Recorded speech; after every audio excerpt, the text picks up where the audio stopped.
yego w'Abafilisitiya anyagura urufunguzo arabacogoza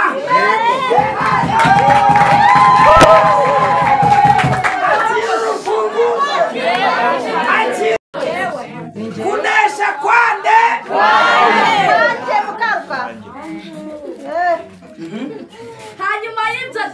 hanyuma y'ibyo Dawidi anesha Abafilisitiya arabacogoza anyaga urufunguzo rw'umudugudu w'umurwa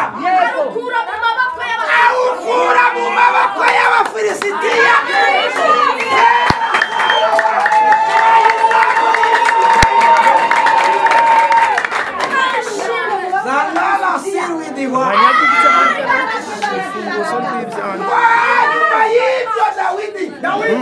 yinjira mu marembo no mu mudugudu w'Abafilisitiya anyaga urufunguzo amaze kunyaga urufunguzo arabacogoza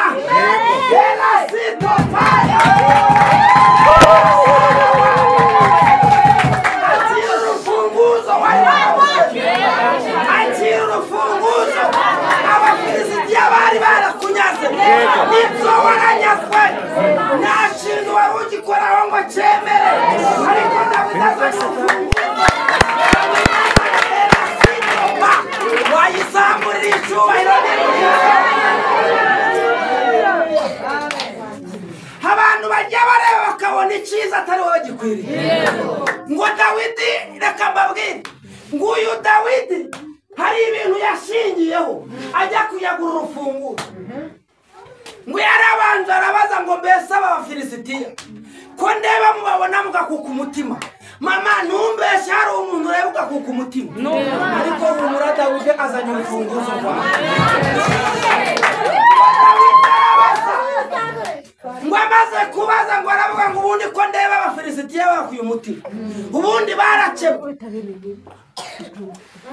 hela sita ngo ubundi babatizwe mu mazi menshi ubundi Abafilisitiya buzura umwuka wera ubundi Abafilisitiya bafite ijambo ry'ahantu bati ntabwo aleluya Dawidi aravuga ati aba Bafilisitiya batwaye ibyawe batwara umugabo wawe batwara isambu yawe batwara akazi kawe batwara abana bawe uratwara inda zikavamo ariko Dawidi azanye urufunguzo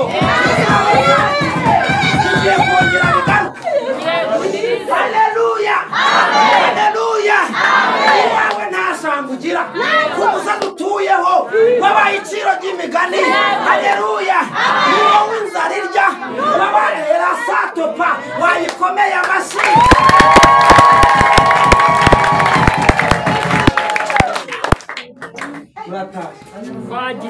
Imana izanye urufunguzo rufungura ugiye gufungura ibyawe ngo nuko Dawidi ararunyaga haleluya wakwinjiza mu mudugudu nawe ugiye kwinjira mu mudugudu ugiye kwinjira mu mudugudu uhetse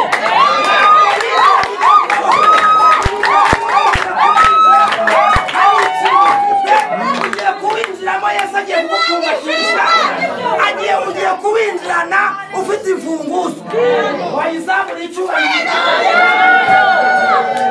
kabiri ni guhanura kandi uyu mudugudu ugiye kuwinjiramo ufite telefone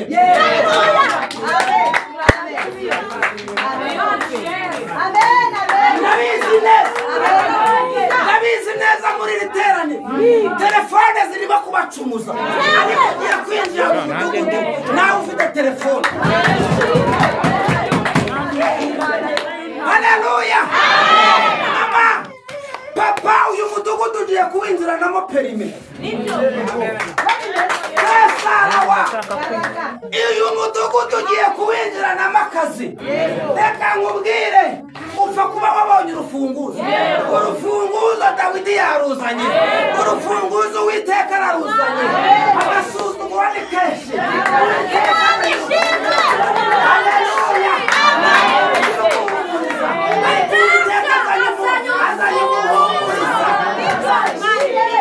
wayitangiye icyubahiro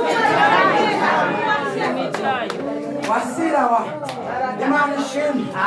Haleluya. Haleluya. Ngo Dawidi arabaza ngo ubundi aba bantu bafite ijambo ry'ahantu, hari ikintu tubarusha ijambo ry'ahantu, kabiri birusha ayandi yose. Nasomye ijambo rirambwira ngo idukirisha ibipfu by'ibibwirizwa.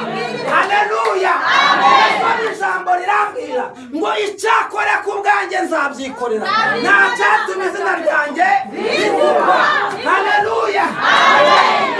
Umaze iminsi uri mu gisuzuguro, umaze iminsi uri mu gahinda, umaze iminsi uri mu mubabaro, nta jambo wari ugifite, akira urufunguzo rw'Yesu. Ndabizi neza. Haleluya. Haleluya. Niyo ugeze mu rugo watete, ntabwo bakubwira ati zana ibiryo, barakubwira ati pfa kuzana. Haleluya. Haleluya. Niyo uteye ipasi mu rugo sha, barareba bati iki kintu kitazi gutera ipasi, akira urufunguzo rwo kwemerwa. Nukuri pe, keya urazitanga, nukuri urazitanga, ugakora iyo byabaga, ugakoropa, rimwe na rimwe wambara n'utugeze hano kugira ngo urebe ko yakureba ijisho, nakurebe, ariko impamvu abafilistiya bari bakuzengereje, ariko Imana izanye urufunguzo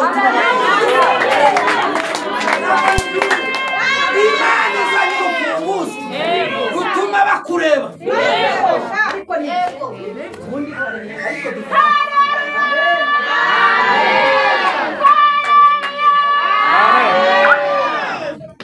Reka nkubwire, ubuzima bwawe bari barashyizeho umwanda, bavuga ngo ntazagire icyiza abona, ariko Erasira abafilisitiya ni abagome, bazana n'umusaraba bagashyiraho. Abafilisitiya nta cyiza. Haleluya. Bazana n'amacumu, ngo Dawidi ntiyigeze akangwa n'amacumu, ngo yarabirukankanye, ngo abavana mu mudugudu, ngo abageza mu wundi, abanyaga urufunguzo. Imana yatsa abanzi bawe urufunguzo rwawe.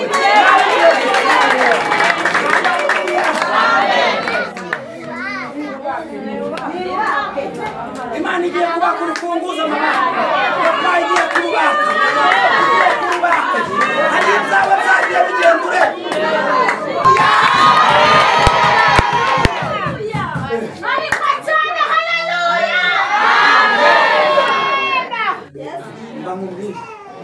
Ndi hano ni umugore ajyaga ambwira, akambwira, akanyitegereza, akabona akambwira ati wowe nta n'icyo umaze, ariko ubu wibeshye ukankora kubera urufunguzo waje. Urufunguzo ndaruryamanye.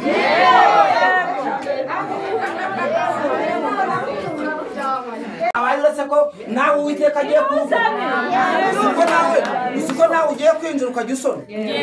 Ndashimira Imana, iwanjye barakomanga. Wahageze? Yewe ni wahageze, barakomanga. Iwanjye barakomanga. Amen. Haleluya. Agomba boshya muza. Ku nkingi iwanjye ku gipangu hariho amakaro, kubera umufunguzo. Uziko nawe iwawe bagiye kujya bakomanga. Kubera ko umufunguzo wawe. Amen. N'ubundi. Haleluya. Hari utundi tuntu Uwiteka yafuze iwanjye. Ndumva nayihera.